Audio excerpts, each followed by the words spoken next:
Dans le film que vous allez voir, des images de synthèse vont être utilisées pour représenter le trajet de la lumière. Or, si la lumière se voit de face, lorsque la source lumineuse est devant vous, elle ne se voit pas de profil. Alors, nous avons choisi de représenter la lumière de profil de cette façon. Et comme la lumière n'est pas instantanée, mais qu'elle se déplace, nous la ferons avancer de cette manière. Bien sûr, gardez en tête qu'ici, la vitesse est considérablement ralentie. Bon film!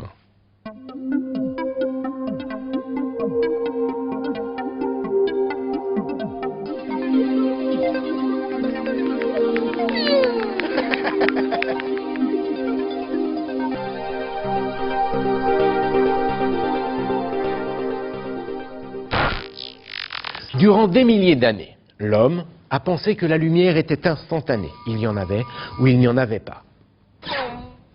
Certes, Alhazen, un savant arabe, et plus tard Galilée, avait bien pensé que la lumière avait une vitesse de propagation, mais il n'avait rien pu prouver. En fait, il a fallu attendre la fin du XVIIe siècle, avec les observations d'Olaus Rømer, un astronome danois, et 50 ans plus tard, les travaux de James Bradley, un astronome anglais, pour que le monde soit enfin persuadé que la lumière avait une vitesse de propagation finie, qu'on estimait à l'époque proche de 300 000 km par seconde. Bien que satisfaite du résultat, la communauté scientifique savait pertinemment que les valeurs obtenues manquaient de précision. Or, plus que jamais, les savants avaient besoin de précision. Le XIXe siècle va donc être le théâtre d'une course à la précision. Les savants vont mettre au point d'étonnants dispositifs et des machines époustouflantes, toutes plus ingénieuses les unes que les autres, permettant de mesurer la vitesse de la lumière, non plus en observant les astres, mais sur Terre, en laboratoire. Des dispositifs libérant les scientifiques des contingences liées à la mécanique céleste et leur permettant de faire de plus en plus de mesures au moment où ils le souhaitaient. Il y eut d'abord Hippolyte Fizeau et sa machine à roues dentée, avec laquelle il estima la vitesse de la lumière à 315 300 km par seconde. Puis, Léon Foucault et son miroir tournant qui proposa 298 000 km par seconde.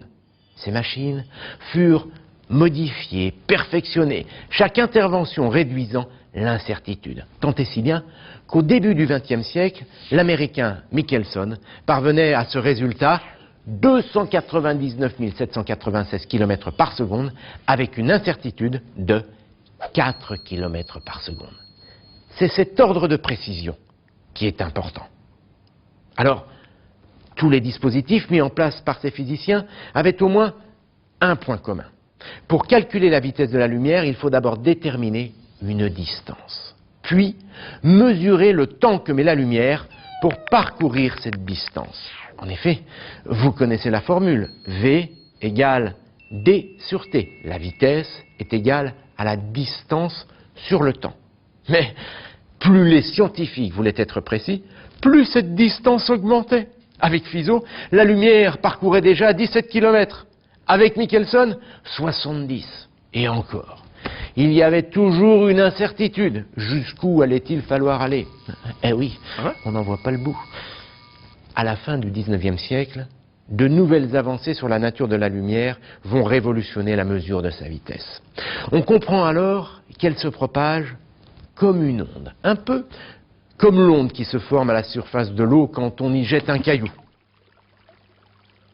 Attention, ce n'est pas l'eau qui avance, c'est l'énergie produite par la chute du caillou qui se déplace et qui met l'eau en mouvement.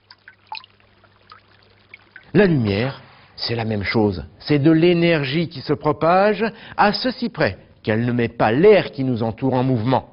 L'air n'ondule pas quand la lumière le traverse. La lumière, c'est la propagation d'un champ électromagnétique. Ce sont les valeurs de ce champ électromagnétique qui ondulent et qui forment une vague.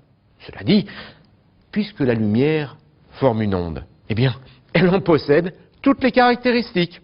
La fréquence, qu'on note F, et la longueur d'onde, qu'on note lambda. La fréquence, c'est le nombre d'oscillations qui se forment en une seconde. Cette fréquence se mesure en hertz. Ici, regardez, 1, 2, 3. 3 oscillations en une seconde, ça fait 3 Hertz. La longueur d'onde maintenant, eh bien, c'est la distance qui sépare deux crêtes. Elle se mesure en mètres. Alors, qu'est-ce que ça nous apporte de plus? Eh bien, vous allez voir.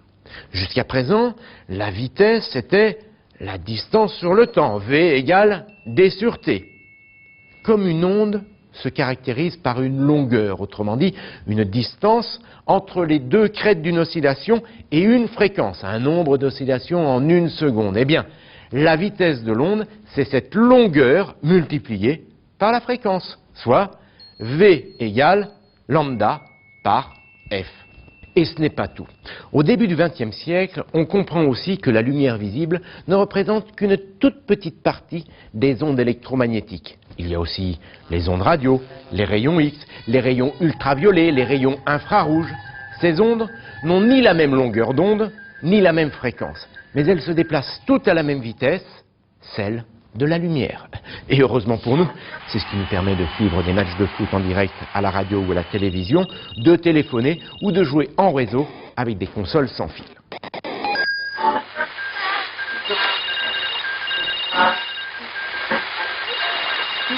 Après la Seconde Guerre mondiale, ces ondes électromagnétiques deviennent des supports très intéressants, pour les télécommunications notamment. Les scientifiques mettent au point des outils pour mesurer la longueur d'onde et la fréquence des ondes utilisées. Longueur d'onde et fréquence qu'il suffit ensuite de multiplier pour obtenir la vitesse de la lumière. En un peu moins de 30 ans, on a obtenu plus d'une trentaine de mesures de la vitesse de la lumière, toutes de plus en plus précises. Tenez, en 1973, l'Américain Evenson, en mesurant avec une grande précision la fréquence et la longueur d'onde d'un laser hélium-néon, obtient une vitesse de 299 792 km, 458 mètres et 70 cm par seconde, avec une incertitude d'1,10 mètre par seconde. Là, les scientifiques vont faire une pause. Oh, ils auraient pu continuer à mesurer avec une plus grande précision encore des longueurs d'onde et des fréquences, puis à les multiplier et pousser encore plus loin derrière la virgule. Mais à quoi bon? À quoi bon obtenir des dixièmes, des centièmes, des millièmes de mètre quand la valeur du mètre manque elle-même de précision? Oh, j'entends déjà les critiques. Comment ça? Le mètre imprécis? Oui. La définition du mètre, avant 1960, était donnée par le mètre étalon déposé à Sèvres, à côté de Paris. Il se présentait sous la forme d'une barre de platine. Le mètre était la distance encadrée par deux traits à 0 Celsius.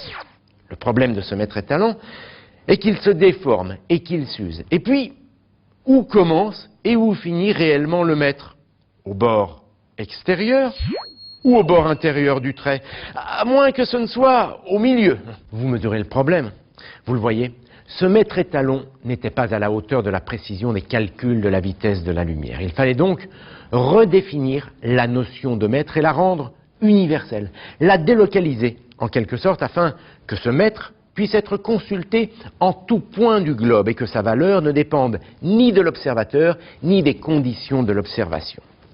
Sachant, d'après la théorie de la relativité restreinte d'Albert Einstein, que la lumière a une vitesse constante dans le vide, que l'on appelle désormais célérité, les scientifiques décidèrent alors d'inverser le problème.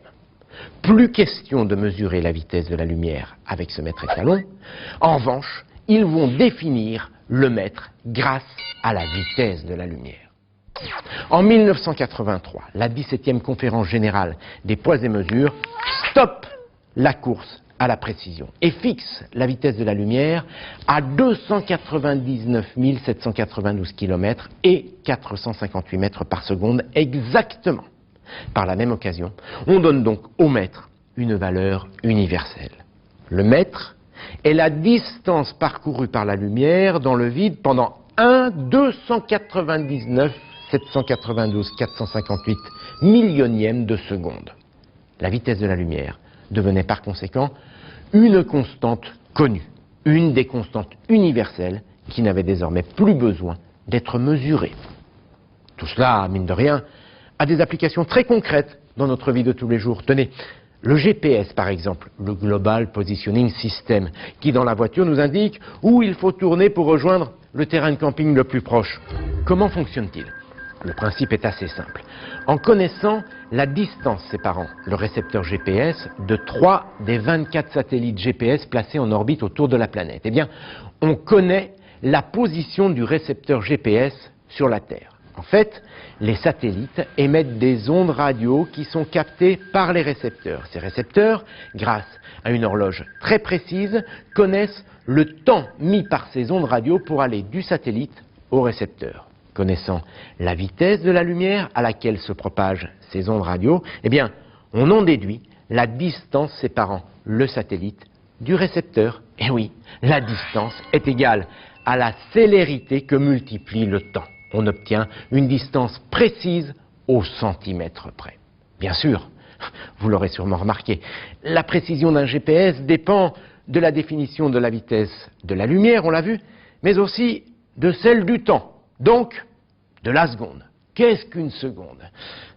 Certes, ce n'est pas très long, mais malheureusement, nous n'avons plus le temps. Alors, rendez-vous pour une autre histoire.